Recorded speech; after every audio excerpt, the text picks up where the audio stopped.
কালীগঞ্জে বোমার বলি বালিকা, নিহত তামান্না খাতুনের বাড়িতে গেলেন আক্রান্ত আমরা সদস্যরা। অম্বিকেশ মহাপাত্রের নেতৃত্বে তারা তামান্না খাতুনের বাড়িতে যান এবং তার মা বাবার সঙ্গে তারা কথা বলেন। পরিবারের পাশে থাকার বার্তা, আইনি সাহায্যের আশ্বাস দেওয়া হয়েছে আক্রান্ত আমরার তরফে।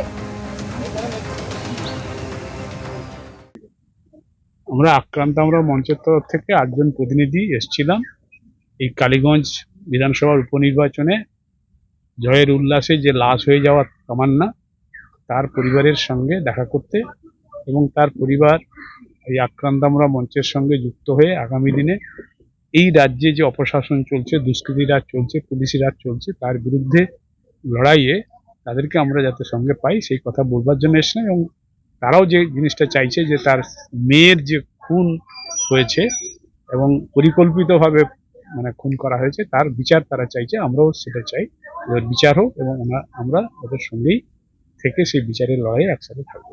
কালীগঞ্জে সভা থেকে কুণাল ঘোষকে কুরুচিকর ভাষায় আক্রমণ করলেন মীনাক্ষী মুখোপাধ্যায়। কালীগঞ্জে একটি সভা ছিল এবং সেখান থেকে কুণাল ঘোষকে আক্রমণ করা হয়, তার উদ্দেশ্যে অশালীন শব্দ প্রয়োগ করা হয়েছে। এই নিয়ে কুণাল ঘোষ বলেছেন, এটাই সিপিএম এর সংস্কৃতি।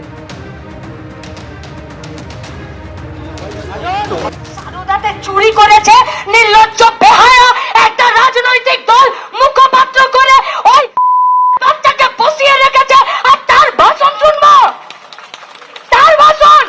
আমি শুনেছি যে সিপিএম এর ওই অধুনা সব নাম ওরা দেয়, আগুন পাখি, সাবমেরিন, হেলিকপ্টার, নানা রকম নাম দেয় ওরা সব। তো সেখানে আমাকে বলা হয়েছে বাচ্চা, আমি শুনেছি যে আমার বাচ্চা বলা হয়েছে। তো এখন দেখুন, সিপিএম এর দীর্ঘদিন বাংলার মা বোনেদের উপর অত্যাচার করেছে, দীর্ঘদিন মহিলাদের উপর সন্ত্রাস, নির্যাতন, হত্যা এগুলো চালিয়েছে। এখনও দেখুন তারা কিন্তু আমার বাবা মা টেনে তারা অপমান করছেন। রাজনীতিতে রাজনীতি থাকবে, বিরোধিতা হবে, সমালোচনা হবে, কিন্তু আমাকে বলা হয়েছে বাচ্চা। কে বলছেন? বলছেন সিপিএম এর এখনকার এক কেউ। তো এবার সেও বয়সে আমার থেকে অনেক ছোট। তো এখন এটা হচ্ছে সিপিএম এর সংস্কৃতি। ল কলেজে ছাত্রীকে ধর্ষণ, ধৃতের বাড়িতে এবার পৌঁছে গেল পুলিশ। ধৃত প্রমিত মুখোপাধ্যায়কে নিয়ে হাওড়ার চ্যাটার্জি হাটের বাড়িতে পুলিশ। প্রমিতের বাবা মায়ের সঙ্গেও কথা বলেছে পুলিশ। ঘটনার দিন প্রমিত মুখোপাধ্যায়ের পরে থাকা যে পোশাক, তা বাজেয়াপ্ত করা হয়েছে পুলিশের তরফে।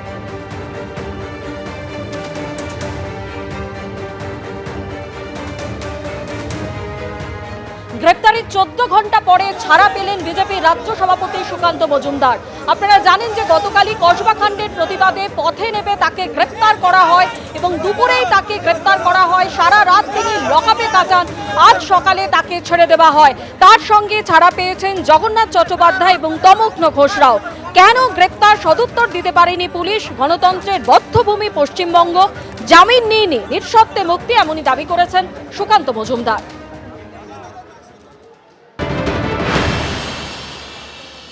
এখানে গণতন্ত্র বলে কিছু নেই। রাজ্য সরকার পুলিশের মধ্য দিয়ে গণতন্ত্রকে সম্পূর্ণভাবে ধ্বংস করে এই রাজ্যকে গণতন্ত্রের বধ্যভূমিতে পরিণত করেছে। আমরা এর বিরুদ্ধেই গোটা রাত প্রতিবাদ জানিয়েছি। আমরা প্রথম থেকেই বলেছিলাম যে আমরা সই করে, অর্থাৎ পার্সোনাল বেল বন্ডে আমরা জামিন নেব না, প্রত্যাখ্যান আন্দোলন এই শুরু করলাম। এরপরে পশ্চিমবঙ্গের যেখানে ভারতীয় জনতা পার্টির কার্যকর্তারা এইভাবে এই গণতন্ত্রের জন্য আন্দোলন করতে গিয়ে যেখানে গ্রেপ্তার হবে, আমরা এই জামিন নেব না বা জামিন প্রত্যাখ্যান আন্দোলন করব। আমরা দেখতে চাই যে পুলিশের বেশি ক্ষমতা না বিজেপি কার্যকর্তাদের ক্ষমতা, কত জেল আছে আমরা পশ্চিমবঙ্গ পুলিশের, সেটা দেখতে চাই। গ্রেপ্তারির 14 ঘন্টা পরে মুক্তি সুকান্ত মজুমদার, জগন্নাথ চট্টোপাধ্যায়, তমগ্ন ঘোষদের। শনিবার দুপুরেই তাদের গ্রেপ্তার করা হয়, আজ সকালে তাদের মুক্তি মিলল।